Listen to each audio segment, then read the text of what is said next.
اعوذ باللہ من الشیطان الرجیم، بسم اللہ الرحمن الرحیم۔ آج میں آپ کو حضرت عمر کے اسلام لانے کا واقعہ بتاؤں گی، لیکن ان کے اسلام لانے سے پہلے سیرت کی کتابوں میں جو ہے کافی زیادہ واقعات لکھے ہوئے ہیں چھوٹے چھوٹے، کہ جو کیسے ان کا دل جو ہے وہ اسلام کے لیے نرم ہو رہا تھا۔ تو ان میں سے کچھ واقعات میں آپ کو بتاؤں گی کہ حضرت حمزہ کے اسلام لانے کے 3 دن کے بعد جو ہے حضرت عمر اسلام لے کے آئے تھے۔ یہ سیرت کی کتابوں میں لکھا ہوا ہے، زیادہ تر میں لکھا ہوا ہے کہ 3 دن کے بعد آپ جو ہے اسلام لائے تھے۔ تو جو لیلہ بنت ابی حسمان ہے، جب وہ ہجرت کرنے لگے ابن سینیا کی طرف پہلی دفعہ، تو جب وہ اپنا سامان باندھ رہی تھی تو عمر بن خطاب جو ہے انہوں نے پوچھا کہ لیلہ اپنا سامان کیوں باندھ رہی ہو؟ تو اس نے کہا تمہاری وجہ سے ہم ہجرت کرنے لگے ہیں، کیونکہ تم نے ہم پر زمین تنگ کر دی ہے۔ تو عمر جو ہے انہوں نے پہلی دفعہ، حضرت عمر نے پہلی دفعہ جو ہے نرم لہجے میں اس سے کہا کہ کیا سارا معاملہ جو ہے وہ اس حد تک پہنچ گیا ہے کہ تم لوگ ہجرت کرنے لگے ہو؟ پھر وہ چلے گئے ہیں۔ لیلہ نے جو ہے یہ بات اپنے خاوند کو بتائی ہے کہ حضرت عمر جو ہے انہوں نے یہ بات مجھے کہی ہے۔ تو ان کے خاوند نے کہا کہ تمہارا کیا خیال ہے کہ وہ اسلام قبول کر لے گا؟ یعنی کہ کسی کو بھی اس بات کی امید نہیں تھی کہ آپ اسلام قبول کر لیں گے، لیکن حضرت محمد صلی اللہ علیہ وآلہ وسلم نے دعا فرمائی تھی، اور یہ دعا سنن ترمذی میں موجود ہے، اور عمر بن خطاب خود کہتے ہیں کہ اے اللہ اسلام کی مددگار ان دونوں میں سے جو آپ کے زیادہ قریب ہے، ابو جہل اور عمر، یعنی کہ ان دونوں میں سے اللہ جو آپ کے زیادہ قریب ہے اس کے ذریعے سے اسلام کی مدد کر۔ یہ حضور پاک صلی اللہ علیہ وسلم نے دعا فرمائی تھی، اور عمر بن خطاب نے خود یہ بات بتائی ہے، اور یہ دعا سنن ترمذی میں موجود ہے، کیونکہ ان دونوں کا جو ہے اس وقت عرب کی سوسائٹی میں جو بہت اونچا مقام تھا۔ ابن عباس کہتے ہیں کہ میں نے عمر سے پوچھا کہ اے عمر، آپ کو فاروق کا خطاب کیسے ملا؟ کیونکہ فاروق کا مطلب ہے کہ جو جھوٹ اور سچ کو علیحدہ کر دے۔ تو عمر بن خطاب کہتے ہیں کہ حضرت محمد صلی اللہ علیہ وآلہ وسلم نے یہ خطاب مجھے اس وقت دیا تھا جب میں اسلام لایا، اور ہم خانہ کعبہ کی طرف گئے اور نماز پڑھی سب کے سامنے، اور حضرت عمر اور حضرت حمزہ دونوں جو ہیں وہ اس جماعت میں شامل تھے۔ تو اس وقت جو ہے حضرت محمد صلی اللہ علیہ وآلہ وسلم نے مجھے الفاروق کا لقب دیا، جس کا مطلب ہے کہ آپ نے سچ اور جھوٹ کو جو ہے وہ بالکل علیحدہ کر دیا ہے، کہ صحیح اور غلط کو بالکل جو علیحدہ کر کے رکھ دیا ہے۔ حضرت عمر کس طرح ایمان لائے تھے؟ ایک سیرت کی کتاب میں لکھا ہے کہ حضرت عمر جو ہیں وہ ان کے جو پراپر ایمان لانے سے پہلے جو ان کا دل جو ہے وہ آہستہ آہستہ اسلام کی طرف مائل ہو رہا تھا۔ تو ایک دن حضرت عمر جو ہیں وہ اس وقت جو ہے پینے پلانے کا عام رواج تھا، تو وہ اس جگہ پہ گئے ہیں تو انہیں کوئی نظر نہیں آیا تھا۔ پھر وہ خانہ کعبہ چلے گئے ہیں، اور انہوں نے دیکھا کہ حضرت محمد صلی اللہ علیہ وآلہ وسلم جو ہے وہ نماز پڑھ رہے ہیں۔ تو انہوں نے کہا کہ آج تو موقع اچھا ہے، تو میں محمد صلی اللہ علیہ وآلہ وسلم کو نعوذ باللہ جو ہے ختم کر سکتا ہوں، آج تو مجھے کوئی دیکھے گا بھی نہیں۔ تو اس وقت حضور پاک نماز پڑھ رہے تھے، اور اس میں قرآن پاک کی تلاوت کر رہے تھے۔ تو جب انہوں نے تلاوت سنی ہے، تو مسلم اور احمد میں یہ سٹوری ہے کہ حضرت عمر نے خود بتائی ہے، وہ کہتے ہیں کہ اس وقت حضور پاک صلی اللہ علیہ وسلم جو ہے وہ الحاقہ کی تلاوت کر رہے تھے، اور اس وقت حضرت عمر کہہ رہے ہیں کہ میں سوچ رہا تھا کہ آیا یہ جو ہے کوئی شاعر ہے، یعنی وہ حضور پاک صلی اللہ علیہ وسلم کے بارے میں کہہ رہے تھے کہ آیا یہ کوئی شاعر ہے کہ جو اس طرح کا جو ہے کلام پڑھ رہا ہے۔ تو اس وقت جو ہے حضور پاک صلی اللہ علیہ وسلم جو کہ پڑھ رہے تلاوت کر رہے تھے، تو انہوں نے یہ آیت پڑھی، وَمَا هُوَ بِقَوْلِ شَاعِرٍ قَلِيلٌ مَا تُؤْمِنُونَ۔ تو حضرت عمر کہتے ہیں کہ میں نے سوچا کہ ان کو کیسے پتہ ہے میں یہ سوچ رہا ہوں؟ تو پھر انہوں نے کہا کہ یہ کوئی جادوگر ہے، یہ کوئی کاہن ہے۔ تو اگلی آیت میں وَلَا بِقَوْلٍ کَاهِنٌ قَلِيلٌ مَا تَذَكَّرُونَ۔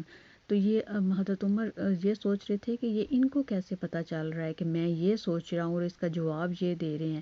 تو یہ ایکچولی اللہ تعالیٰ جو ہے ڈائریکٹ حضرت عمر کو کہہ رہے تھے، جو وہ سوچ رہے تھے اس کا جواب حضور پاک صلی اللہ علیہ وسلم تلاوت کے ذریعے ان کو دے رہے تھے۔ تو پھر انہوں نے سوچا کہ یہ کدھر سے کلام آیا ہے؟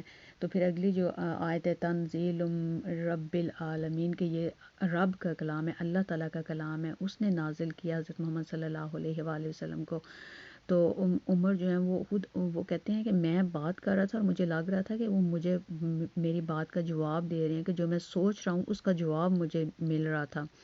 تو عمر بن خطاب کہتے ہیں کہ اس وقت تک جو اسلام میرے دل میں داخل نہیں ہوا تھا، لیکن میرا دل جو ہے وہ نرم ہونا شروع ہو گیا تھا اسلام کے لیے۔ تو اب آگے جو ہے وہ بڑی مشہور سٹوری جو ہم سب کو پتہ ہے کہ جب ابو جہل جو ہے وہ ایک دن حضرت محمد صلی اللہ علیہ وسلم کو برا بھلا کہہ رہا تھا کہ یہ ہمارے بتوں کو برا کہتا ہے، تو کون ہے جو اس کو ختم کرے گا؟ تو اس نے نام رکھ دیا، اس نے کہا کہ جو محمد صلی اللہ علیہ وسلم کو نعوذ باللہ ختم کرے گا میں اس کو 100 اونٹ انعام دوں گا۔ تو جو عمر بن خطاب ہیں وہ گھر سے گئے ہیں، انہوں نے تلوار لیا اور انہوں نے کہا کہ آج تو بس میں یہ قصہ جو ہے نا ختم ہی کر دوں گا۔ تو ابن اسحاق میں ہے کہ جب وہ نعیم بن عبداللہ کے پاس سے گزرے ہیں تو نعیم بن عبداللہ جو اسلام لا چکے تھے لیکن ابھی تک کسی کو انہوں نے بتایا نہیں تھا، تو جب وہ ان کے پاس سے گزرے ہیں تو انہوں نے کہا کہ عمر کہاں جا رہے ہو؟ تو حضرت عمر نے کہا کہ میں محمد کو نعوذ باللہ قتل کرنے جا رہا ہوں۔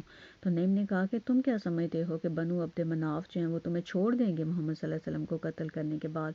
تو انہیں ڈر لگ گیا کہ کیونکہ حضرت عمر جو تھے وہ کافی اسٹرانگ تھے، تو انہوں نے کہا کہ ان کو ڈسٹریکٹ کرنے کے، ان کی توجہ دوسری طرف کرنے کے لیے انہوں نے کہا کہ تم جاؤ جا کے اپنے گھر کی خبر لو کیونکہ تمہاری بہن اور تمہارا بہنوئی بھی اسلام لا چکے ہیں۔ تو حضرت عمر نے جب یہ بات سنی ہے تو وہ فوراً اپنی بہن کے گھر کی طرف گئے ہیں، اور جب دروازے پر پہنچے ہیں تو ان کو قرآن پاک کی آواز آئی ہے، کیونکہ جو بھی اس وقت اسلام لاتا تھا اس کو حضور پاک صلی اللہ علیہ وسلم ایک ٹیچر جو تھے وہ دیتے تھے کہ اس کو قرآن پاک جو ہے پڑھنا سکھائے اور ساری چیزیں جو ہیں اسلام کے احکامات وغیرہ وہ ان کو بتائے۔ تو ان کے لیے جو ٹیچر تھا وہ خباب بن ارت تھے۔ تو فاطمہ بنت خطاب جو ہیں اور ان کے خاوند سعید ابن زید جو ہیں وہ دونوں اندر تھے اور وہ قرآن پاک پڑھ رہے تھے، خباب ان کو پڑھا رہے تھے۔ لیکن جب انہوں نے دیکھا ہے کہ حضرت عمر اندر آئے ہیں تو انہوں نے قرآن پاک کو چھپا دیا ہے۔ ابھی اس وقت پراپر قرآن تو نہیں تھا نا، ابھی پتہ نہیں وہ پتھر کے اوپر لکھا ہوا تھا یا وہ کسی پتے کے اوپر لکھا ہوا تھا، لیکن انہوں نے جو بھی چیز تھی وہ اس کو چھپا دیا۔ تو عمر بن خطاب نے کہا ہے کہ میں دیکھنا چاہتا ہوں کہ یہ کیا ہے جو تم پڑھ رہے ہو؟ تو انہوں نے کہا ہے کہ نہیں تم نہیں دیکھ سکتے جب تک تم پاک نہ ہو جاؤ۔ اور پھر وہ کہتے ہیں کہ کیا تم دونوں جو ہیں وہ اسلام لے آئے ہو؟ اور وہ آگے بڑھے ہیں تو ان کے جو ان کی سسٹر ہیں فاطمہ ان کے خاوند کو مارنے کے لیے، تو لیکن جو وہ ان کی سسٹر فاطمہ ہے وہ آگے بڑھی ہیں تو جو ان کو مارنے لگے ہیں تو ان کے ہونٹ کے اوپر چوٹ لگی ہے اور ان کا ہونٹ پھٹ گیا۔ تو پھر انہوں نے کہا کہ ہاں ہم دونوں اسلام لا چکے ہیں، تم نے جو کچھ کرنا ہے اب وہ تم کر لو۔ تو پھر وہ کہتے ہیں کہ حضرت عمر نے کہا کہ کدھر ہیں محمد اس وقت کدھر ہیں؟ تو سعید نے کہا کہ وہ دار ارقم میں ہیں۔ تو انہوں نے کہا کہ مجھے بھی وہاں پہ لے کے چلو۔ تو پھر وہ جو ہیں ان کو لے کے ادھر گئے ہیں جب دروازہ بجایا تو ایک صحابی ہیں جب انہوں نے باہر دیکھا ہے تو انہوں نے کہا کہ یا رسول اللہ عمر آئے ہیں اور ان کے ہاتھ میں تلوار بھی ہے۔ تو حضور پاک صلی اللہ علیہ وسلم نے کہا کہ آنے دو اس کو۔ اس وقت حضرت حمزہ جو تھے وہ بھی ادھر ہی بیٹھے ہوئے تھے، تو انہوں نے کہا کہ آنے دو اس کو، یا تو یا اسلام قبول کرے گا یا پھر میں اسی تلوار سے اس کو ختم کر دوں گا۔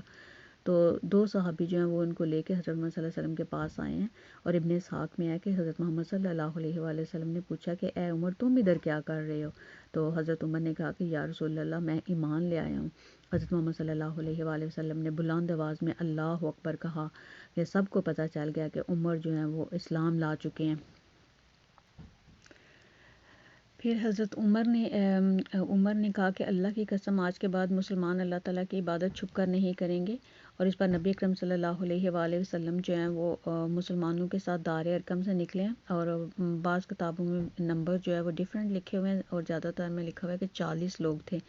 حضرت عمر رضی اللہ تعالیٰ عنہ جو ہیں وہ تلوار ہاتھ میں لیے آگے چل رہے تھے اور کہتے جا رہے تھے لا الہ الا اللہ محمد الرسول اللہ، یہاں تک کہ سب حرم میں داخل ہو گئے۔ حضرت عمر رضی اللہ تعالیٰ عنہ نے قریش سے فرمایا تم میں سے جس نے بھی اپنی جگہ سے حرکت کی میری تلوار اس کا فیصلہ کرے گی۔